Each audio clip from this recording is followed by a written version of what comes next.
Morning students, फिर से मैं आपका स्वागत करता हूं विजय एजुकेशन ग्रुप में।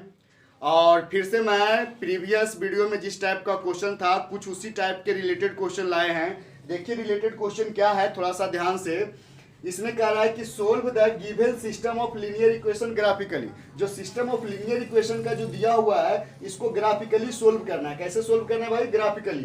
कौन कौन इक्वेशन है? 2x minus 3y plus 6 equal to 0 और दूसरा इक्वेशन है 2x plus 3y minus 18 equal to 0। अब कहता है ये सिस्टम ऑफ लीनियर इक्वेशंस को ग्राफिकली सोल्व करना है, ग्राफ से सोल्व करना है। और कहता है and find vertices and area of the triangle. कहता है कि उस ट्रायंगल का वर्टिसेस और एरिया निकालिए जो formed by these lines and x axis. जैसे इस इक्वेशन का एक लाइन होगा ग्राफ पर, इस इक्वेशन का एक लाइन होगा। जैसे यही मान लीजिए ये ग्राफ शीट है, तो पहला इक्वेशन का लाइन मान लीजिए ऐसे चल गया, दूसरा इक्वेशन का लाइन ऐसे चल गया। तो कहता है पहले सॉल्यूशन निकालिए, तो जिस पॉइंट पे काटा वो पॉइंट सॉल्यूशन कहलाएगा। उसके बाद कहता है कि इसको ग्राफिकली जो है ना, हाँ कहता है उस ट्रायंगल का एरिया निकालो जो ये दोनों लाइन और ये बाई एक्सिस से घिरल हो। तो ये वाला पार्ट घिरेगा, ये वाला पार्ट गिरेगा, तो इस पार्ट के तीनों वर्टिसेस जैसे एक वर्टिसेस ए हो गया, ये बी हो गया, ये क्या हो गया सी। ये तीनों वर्टिसेस तो वही होगा पॉइंट ऑफ सॉल्यूशन। और ये तीनों वर्टिसेस बतलानी है और उसके बाद फिर इस ट्रायंगल का एरिया बतलानी है। इससे पहले वीडियो में क्या था कि दोनों इक्वेशन का ग्राफ और एक्स एक्सिस के बीच यानी ये वाला ट्रायंगल का बताना था। यहाँ पर भी वैसा ही है, लेकिन थोड़ा सा चेंज किया, एक्स एक्सिस के जगह पे बाई एक्सिस कर दिया गया है। तो हम इसमें क्या करेंगे कि इसमें बहुत ज़्यादा जरूरी है ग्राफिकली सोल्व करने के लिए कि इसमें सिस्टम ऑफ इक्वेशंस का सॉल्यूशन निकालो। सॉल्यूशन निकलेगा तभी तो ग्राफ बना पाएंगे ना। तो पहला इक्वेशन लिखते हैं। देखिए सॉल्यूशन कर रहे हैं 2x माइनस 3y, ये प्लस 6, तो उधर जाके क्या हो जाएगा -6 इक्वल टू -6 हो गया। ये पहला इक्वेशन है और इसका हम एक टेबल बना देते हैं, सॉल्यूशन टेबल, जिसमें हम इसके सॉल्यूशन को पुट आउट करेंगे। क्या करेंगे? पुट करेंगे, ऊपर वाला x और नीचे वाला y। अब चलिए यहाँ पर ध्यान देने वाली बात क्या है, किसी x या y का किसी एक का ऐसा वैल्यू पुट करो कि दूसरा का भी सिंपल आए और पहला का भी सिंपल रह जाए। तो हम पुट कर रहे हैं put y equal to 0 put करें। y के जगह पे क्या पुट करें? 0। देखिए y के जगह पे 0 पुट करेंगे, x सिंपल आएगा। ऐसा आप खुद माइंड में पहले ही कैलकुलेशन करके रख लें ताकि जो है दोनों का वैल्यू आप सिंपल दे सको। तो आपको क्या हो गया 2x माइनस 3 इंटू बाई, तो बाई के जगह पे क्या हो गया 0 इक्वल टू -6। तो 3 इंटू 0 क्या ये बन जाएगा? 0 बन जाएगा। 0 घटता है नहीं, तो यानी फाइनली क्या हो जाएगा 3 इंटू 0 को यहाँ पर अगला लाइन में हम लिख सकते हैं 2x इक्वल टू -6। 2 जाके डिवाइड करेगा तो x इक्वल टू आएगा -3। देयरफॉर x इक्वल टू क्या आया माइनस, यानी बाई बराबर 0 पुट किए तो x का वैल्यू आया -3। सिंस दे करके फिर वापस इक्वेशन को नोट करिए। इक्वेशन मेरा क्या था जी 2x minus 3y equal to -6। अब फिर किसी एक का वैल्यू पुट करिए। तो अभी हमको मन कर रहा है बाई का 0 पुट करने के लिए। Put y equal to 0। देखिए 2x सॉरी बाई का तो 0 कर दिया, इस बार x का कर रहे हैं। Put x equal to 0, x equal to 0, तो 2x, तो x के जगह पे क्या होगा 0 होगा। -3 into y equal to -6। 2 into 0 ये क्या बन जाएगा 0 बन जाएगा। तो 0 रहे चाहे नहीं रहे कोई अंतर नहीं पड़ेगा। फिर क्या बचेगा -3 y equal to -6, minus minus cut जाएगा, 3 से जाके डिवाइड होगा तो बाई इक्वल टू आएगा 2। बाई इक्वल टू क्या आएगा 2, तो देयरफॉर बाई इक्वल टू 2। यानी पहला इक्वेशन को सोल्व कर चुके हैं और उसका 2 गो सोल्यूशन भी मिल चुका है। पहला सोल्यूशन कितना है -3 और 0। दूसरा सोल्यूशन क्या है दूसरा सोल्यूशन क्या है 0 और 2, 0 और 2। तो पहला इक्वेशन का दोनों सॉल्यूशन निकाल लिए हैं। अब दूसरे इक्वेशन के तरफ चलते हैं। तो दूसरा इक्वेशन आपका क्या है 2x प्लस 3y माइनस 18। तो उधर जाके क्या हो जाएगा +80। अब इस इक्वेशन का भी सॉल्यूशन निकालना है मन्ने को। तो इस इक्वेशन का सॉल्यूशन क्या होगा थोड़ा सा देख लेते हैं। ये x हो गया, ये क्या हो गया y हो गया। अब पुट करते हैं किसी एक का वैल्यू, तो हमको लगता है कि x इक्वल टू पुट कर दीजिए 3। x इक्वल टू क्या पुट करिए 3। तो देखिए क्या होता है put x equal to 3 put करिए तो 2 into 3 plus 3y equal to 18। तो 2 3 जा 6, तो उधर जाके 6 घटेगा, तो इधर बचेगा 3y 18 माइनस 6। तो 18 माइनस 6 को एक ही बार हम क्या लिख देते हैं 12। तो यहाँ पर देयरफॉर y इक्वल टू क्या होगा, तो 3 से डिवाइड करोगे 12 को तो क्या आएगा 4 आएगा।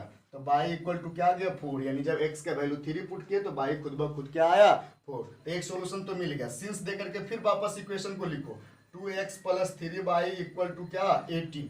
अभी फिर x या y का किसी एक का वैल्यू पुट करिए ताकि आप एक और सॉल्यूशन निकाल सको। लेकिन x का पुट करोगे तब 3 नहीं पुट करोगे, 3 के अलावा कुछ और पुट कर सकते हो आप। तो हमको लगता है कि x का वैल्यू आप जो है 4 पुट कर दो।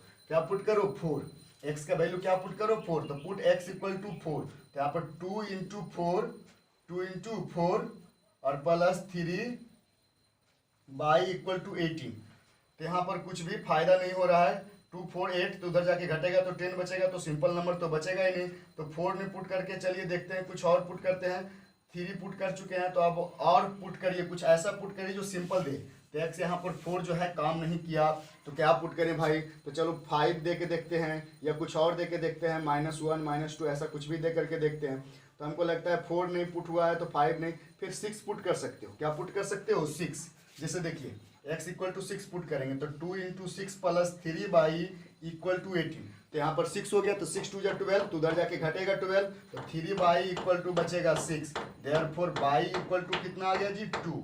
यानी कि x बराबर जब 6 पुट किए तो बाई इक्वल टू क्या आया? 2। तो इसका एक सोल्यूशन मिल गया 3 4 और दूसरा का सोल्यूशन मिल गया 6 और 2।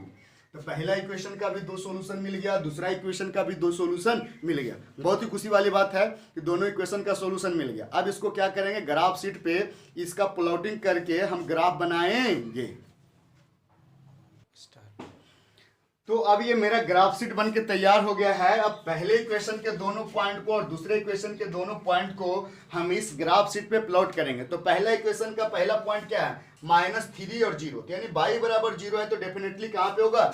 x एक्सिस पर। x एक्सिस पे कहाँ पे बोल रहा है? -3। यही पॉइंट हो गया आपको -3 और 0। दूसरा पॉइंट क्या है? तो दूसरा पॉइंट आपका है 0 और 2। यानी x बराबर 0 पक्का बाई एक्सिस पे होगा, तो 0 और 2 बाई एक्सिस पे ये हो गया, यही पॉइंट हो गया 0 और 2।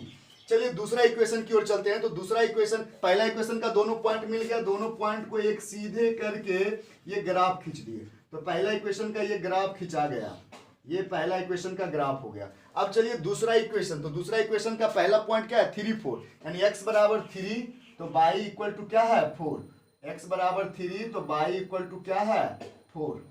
बाई इक्वल टू क्या है? 4 है। x बराबर 3 तो बाई इक्वल टू क्या है? 4 है। x इक्वल टू क्या पुट करेंगे? 3। तो यहाँ पर बाई इक्वल टू क्या आएगा? 4 आएगा।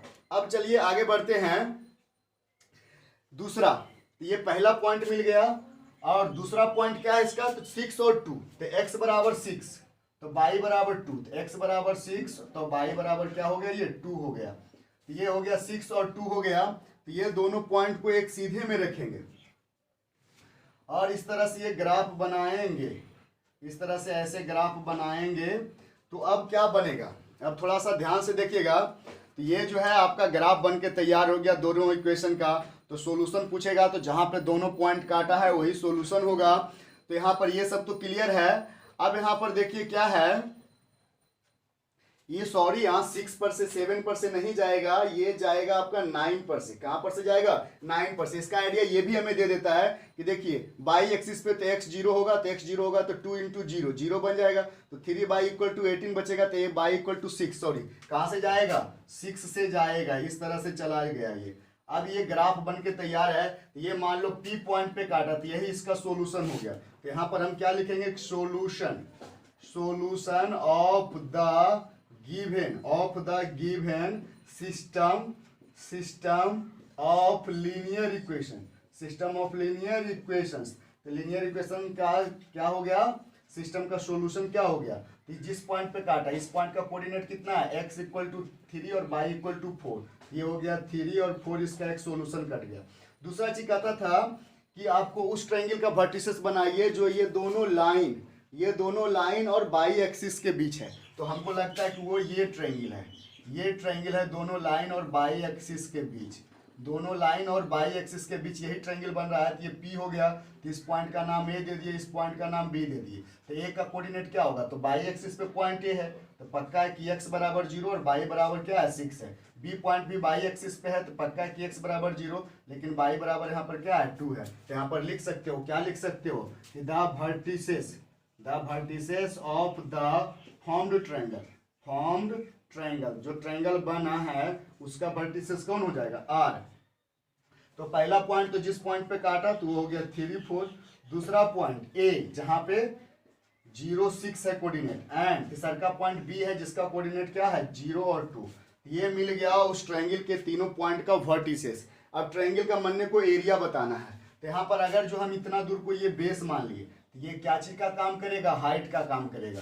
तो यहाँ पर स्पेस नहीं रहने के कारण इधर करते हैं, तो बेस इक्वल टू कौन है, तो बेस इक्वल टू यहाँ पर ए बी है, और वो कई यूनिट के बराबर है, तो कई घर टप रहा है जी, तो यहाँ पर 2 से गया 6 यानी 4 घर गया है, 1 2 3 4, तो यहाँ पर कितना हो गया, बेस इसका हो गया 4 यूनिट्स। और उसके बाद हाइट, तो हाइट का काम ये करेगा, ये मान लीजिए एम है तो पी एम करेगा, तो हाइट का काम यहाँ पर कौन कर रहा है जी, पी एम। हाइट का काम कौन कर रहा है, पी एम। तो पी एम बराबर क्या होगा, तो ये है, इसी के बराबर देखो एक्स एक्सिस पे 3 पॉइंट के बराबर गया है ना, 3 पॉइंट्स के इक्वल, तो यहाँ पर हाइट इक्वल टू कितना हो गया 3 यूनिट्स। अब लगा दीजिए एरिया, आप निकाल दीजिए बढ़िया से लिख करके, आपको स्पेस रहेगा तो आप नीचे ढंग से बनाएंगे।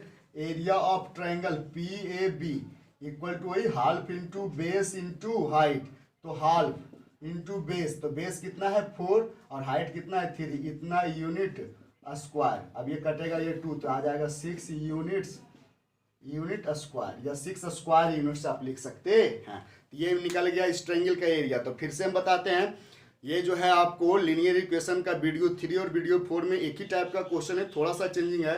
3 में क्या था कि उस सिस्टम ऑफ लीनियर इक्वेशन को ग्राफिकली सोल्व करना है और उसके बाद उस ट्रायंगल का वर्टिसेस और एरिया निकालना है, जो वो ग्राफ वाला लाइन और एक्स एक्सिस है।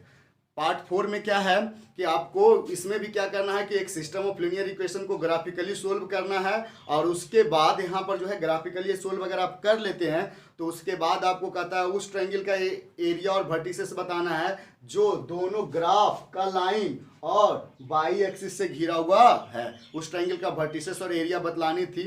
फिर आगे के कंसेप्ट को लेके आते हैं आपके अगले वीडियो में। आप इस वीडियो को नोट जरूर करें और इसको बनाएं जरूर, और इस पे आधारित जो क्वेश्चन आपको प्रोवाइड किया जाएगा उस क्वेश्चन को भी जरूर बनाएं।